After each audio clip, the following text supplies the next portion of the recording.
ചെറിയ വിലയിൽ ഇനി വലിയ സ്വപ്നങ്ങൾ കാണാം. Laiba wedding centre, wedding and designing studio, Pookkottumpadam, Wandoor. നമ്മുടെ ബന്ധങ്ങൾക്ക് നൽകാം സുതാര്യതയുടെ പൊൻതിളക്കം.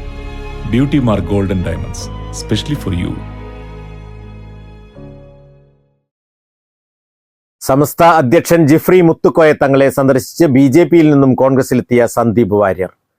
ഭരണഘടനയുടെ കയ്യെഴുത്തു പ്രതി സന്ദീപ് ജിഫ്രി തങ്ങൾക്ക് കൈമാറി. മതസൗഹാർദ്ദം ഊട്ടിയുറപ്പിക്കാനുള്ള ശ്രമങ്ങളുടെ ഭാഗമായാണ് സന്ദീപിന്റെ സന്ദർശനം എന്നാണ് ജിഫ്രി തങ്ങൾ പ്രതികരിച്ചത്. സാമുദായിക ഇടങ്ങളിൽ നിന്നടക്കം കിട്ടുന്ന പിന്തുണയാണ് ശക്തിയെന്നും സന്ദർശനത്തെ രാഷ്ട്രീയ വിവാദമാക്കേണ്ടതില്ല എന്നും സന്ദീപ് പ്രതികരിച്ചു. ഇന്ത്യൻ ഭരണഘടനയുടെ കയ്യെഴുത്ത് പ്രതിയാണ് അമൂല്യമായിട്ടുള്ള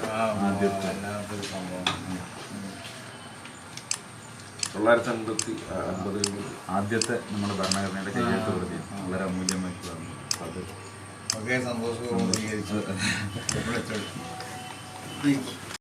ഭരണഘടനയുടെ കയ്യെഴുത്തു പ്രതി തങ്ങൾക്ക് നൽകുക എന്നത് വലിയ ആഗ്രഹമായിരുന്നു. ഈ രാജ്യത്തെ മുഴുവൻ പൗരന്മാരും പിന്തുടരേണ്ടതാണ് ഭരണഘടന. ഭരണഘടനയുടെ മൂല്യങ്ങൾക്കെതിരായി നിലകൊള്ളുന്ന ഒരു സമീപനം നിലവിൽ രാജ്യത്തുണ്ടെന്നും സന്ദീപ് വാര്യർ അഭിപ്രായപ്പെട്ടു.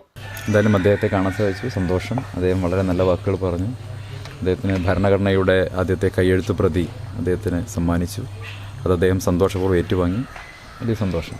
ഈ കയ്യെഴുത്ത് പ്രതി നൽകുന്നതിനുള്ള ഉള്ളിലുള്ള രാഷ്ട്രീയം എന്താണ്?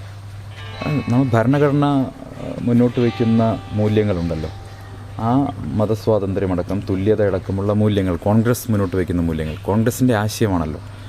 ഈ രാജ്യത്തിന് ഒരു ഭരണഘടന, എല്ലാവരെയും ഒത്തൊരുമിപ്പിച്ച് കൊണ്ടുപോകാനുള്ളൊരു ഭരണഘടന, അത് കോൺഗ്രസിൻ്റെ സംഭാവനയാണല്ലോ. അപ്പോൾ തീർച്ചയായിട്ടും കോൺഗ്രസ് പാർട്ടിയുടെ ഭാഗമായ ഞാൻ തങ്ങളെപ്പോലെ ഒരാളെ കാണുന്ന സമയത്ത് നൽകേണ്ടത് എന്തായിരിക്കണമെന്ന് സംബന്ധിച്ച് എൻ്റെ മനസ്സിലൊരു ചിന്തയുണ്ടായപ്പോൾ എൻ്റെ കൈവശം ഇരിക്കുന്ന ഈ അമൂല്യമായിട്ടുള്ള ഭരണഘടനയുടെ കയ്യെഴുത്ത് പ്രതി തന്നെ അദ്ദേഹത്തിന് കൊടുക്കണം എന്നെനിക്ക് തോന്നി. ഞാൻ അദ്ദേഹത്തിന് കൊടുത്തു. അദ്ദേഹവും അത് സന്തോഷപൂർവ്വം സ്വീകരിച്ചു. വോട്ടെടുപ്പ് നടക്കുന്ന ദിവസമാണ്, അതൊക്കെ ചർച്ചയിൽ വന്നോ? ഇല്ല, അത്തരം രാഷ്ട്രീയ കാര്യങ്ങളൊന്നും അദ്ദേഹം ചർച്ച ചെയ്തിട്ടില്ല. മതേതരത്വം ശക്തിപ്പെടുത്താൻ വേണ്ടി എല്ലാവരും ഒത്തൊരുമിച്ച് നിൽക്കണം എന്നുള്ള ഒരു സന്ദേശമാണ് അദ്ദേഹവും തന്ന്. ഞാനും അദ്ദേഹവുമായിട്ട് അക്കാര്യമാണ് സംസാരിച്ചത്. മതേതരത്വത്തെ ഭിന്നിപ്പിക്കുന്ന അല്ലെങ്കിൽ മതേതര വിശ്വാസികളെ ഭിന്നിപ്പിക്കുന്ന നിലപാടുകൾ ആരായാലും സ്വീകരിക്കരുത്. രാജ്യം വളരെ സങ്കീർണമായ രീതിയിൽ മുന്നോട്ട് പോയിക്കൊണ്ടിരിക്കുന്ന സമയത്ത് കേരളത്തിനകത്തും പ്രതിലോമ ശക്തികൾ പിടിമുറുക്കുന്ന സാഹചര്യം ഉണ്ടാകാതിരിക്കാൻ മതേതര ശക്തികൾ ഒത്തൊരുമിച്ച് നിൽക്കേണ്ട കാലമാണ്. പക്ഷേ പാലക്കാട് ദൗർഭാഗ്യവശാൽ കേരളത്തിൻ്റെ മുഖ്യമന്ത്രിയും CPM-ഉം മതേതര വോട്ടുകൾ ഭിന്നിപ്പിച്ച് BJP-ക്ക് രാഷ്ട്രീയ നേട്ടം ഉണ്ടാക്കി കൊടുക്കാനുള്ള പരിശ്രമത്തിലാണ്. BJP-ക്ക് വേണ്ടി മതേതര വോട്ടുകളെ, സെക്യുലർ വോട്ടുകളെ ഭിന്നിപ്പിക്കാൻ വേണ്ടിയുള്ള കൊട്ടേഷൻ എടുത്തിരിക്കുകയാണ് CPM ചെയ്തിരിക്കുന്നത്. സമസ്തയോടും തങ്ങളോടും അങ്ങേയറ്റം ആദരവുണ്ട്. ഏറെ കാലമായുള്ള ആഗ്രഹമായിരുന്നു തങ്ങളെ കാണുക എന്നത്. അങ്ങനല്ല, അത് പറഞ്ഞാൽ രാഷ്ട്രീയം എന്ന് പറഞ്ഞാൽ ഓരോരുത്തർക്കും ഈ ഇന്ത്യ രാജ്യത്ത് അവരിഷ്ടപ്പെടുന്ന രാഷ്ട്രീയ കക്ഷികളിൽ ആർക്കും ആവാം. അപ്പോൾ സന്ദീപ് വാര്യർ മുമ്പ് അവർ പിന്നെ BJP-ആണ് ഈ ഇന്ത്യ രാജ്യത്തിന് ഗുണമെന്ന് മനസ്സിലാക്കി അതിലായിട്ടുണ്ടാവും. പിന്നെ മുമ്പ് രാഷ്ട്രീയ പാർട്ടി പ്രവർത്തിക്കുമ്പോൾ ഇന്ന് മാറുക എന്നുള്ള ചിന്താഗതിയൊക്കെ അവരെ സ്വന്തം ചിന്താഗതിയാണത്. അപ്പോൾ നമ്മൾ അങ്ങനെ വരുമ്പോൾ കോൺഗ്രസ് അദ്ദേഹത്തെ സ്വീകരിച്ചു.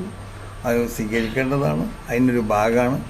മൂപ്പര് പറഞ്ഞല്ലോ, ഇപ്പോൾ BJP-യിലാവുമ്പോഴും ഒന്ന് കാണണമെന്ന് ഉദ്ദേശിച്ചിരുന്നു. BJP-യുള്ള പല നേതാക്കന്മാരായിട്ട് നമ്മൾ മതേതരത്തിലേക്കാണ് അദ്ദേഹം വന്നതെന്നാണ് അദ്ദേഹം പറയുന്നത്. അതെ, അതങ്ങനെ തന്നെ മൂപ്പര് അങ്ങനെയുള്ള പറഞ്ഞത്. വെറുപ്പിന്റെ കമ്പോളത്തിലെ സ്നേഹത്തിന്റെ കട തുറക്കണമെന്നാണ് രാഹുൽ ഗാന്ധി പറഞ്ഞത്. അത് തന്നെയാണ് സന്ദീപും പറഞ്ഞത്. അങ്ങനെ എല്ലാവരും സ്നേഹത്തിന്റെ കട തുറക്കണമെന്നാണ് താങ്കൾ ആഗ്രഹിക്കുന്നത്. അതങ്ങനെ തന്നെ, നിങ്ങളൊക്കെ അങ്ങനെ തന്നെ. ഞാൻ മാത്രമല്ലല്ലോ, നമ്മളെല്ലാവരും ആഗ്രഹിക്കുന്നതല്ലേ. സമസ്തയുടെ സംഭാവനകൾ കേരള ചരിത്രത്തിൽ സുവർണലിപികളാൽ രേഖപ്പെടുത്തുന്നവയാണെന്നും സന്ദീപ് പറഞ്ഞു. News bureau, Malappuram. രുചിക്കൂട്ടുകൾ കൊണ്ട് രുചി വൈവിധ്യങ്ങൾ ഒരുക്കിയ ഇന്ത്യൻ ബേക്സ് ഇപ്പോൾ വണ്ടൂരിലും. Indian bakes, Pandikkad road, Manalmel bus stand, Wandoor. Nandini outlet ഇനി വണ്ടൂരിലും.